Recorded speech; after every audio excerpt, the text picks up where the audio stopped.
मुफ्ती साहब, किसी ने सवाल किया है, क्या निकाह में अगर गवाहों की गिनती ज़्यादा हो तो क्या उससे निकाह की फजीलत बढ़ जाती है? बहरहाल अल्लाह के रसूल ने फरमाया कि निकाह का ऐलान करो, जी। लोगों को बताओ कि निकाह होने जा रहा है। हम इंसान हैं, हम जानवर नहीं हैं। जी। तो जितने ज़्यादा गैदरिंग होगी शरीयत को उतनी पसंदीदा है। बेशक। और शरीयत ने तो बार बार अल्लाह के रसूल ने चाहा है कि मुसलमान आपस में जुड़ते रहें, चाहे वो नमाज के नाम पर, निकाह के नाम पर और दीगर मकाम, ईद के नाम पर, हज के नाम पर। तो ये भी बहुत अच्छा है, निकाह में ज़्यादा से ज़्यादा लोग शरीक हों। जी।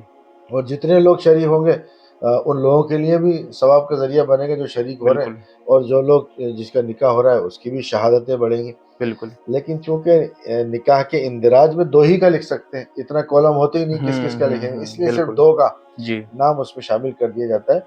और शरीयत ने भी जो फर्ज करार दिए हैं जी।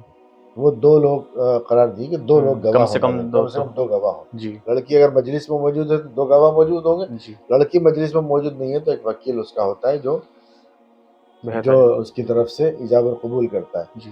तो ये शरीयत ने मिक़दार मुकर्रर कर दी, कम से कम दो गवाह हो, ज़्यादा से ज़्यादा जितने होंगे मुस्तहसन है। जैसे नमाज में फ़र्ज़ नमाज के लिए कह दिया कि दो आदमी हो, एक इमाम एक मुअज्जिन, एक इमाम एक मुक्तदी, हम्म। तो फ़र्ज़ होगी। ज़्यादा से ज़्यादा जितने हो मुस्तहसन है। बहुत अच्छी बात है। ऐसे ही जुमे के लिए कह दिया कि अगर तीन आदमी होना ज़रूरी है, हम्म। ज़्यादा से ज़्यादा हो, तो जितना है वो बहुत। जुमे का मकसद ही है कि शान बिल्कुल। शौकत और अस्करियत और लोग जुड़े क़ुव्वत हैं इसमें। और मुसलमानों की इज्तिमाइयत जी। और उनके इत्तेहाद और इत्तेफाक और अपनी अज़मत और अपनी शनाख्त और पहचान और शाइर को सामने पेश किया जाए दीगर कौमों के सामने भी। तो उसका मकसद ये जी। है। तो दो जज़ाक। गवाह काफ़ी हैं, लेकिन ज़्यादा से ज़्यादा हो तो बहुत अच्छा है। जी।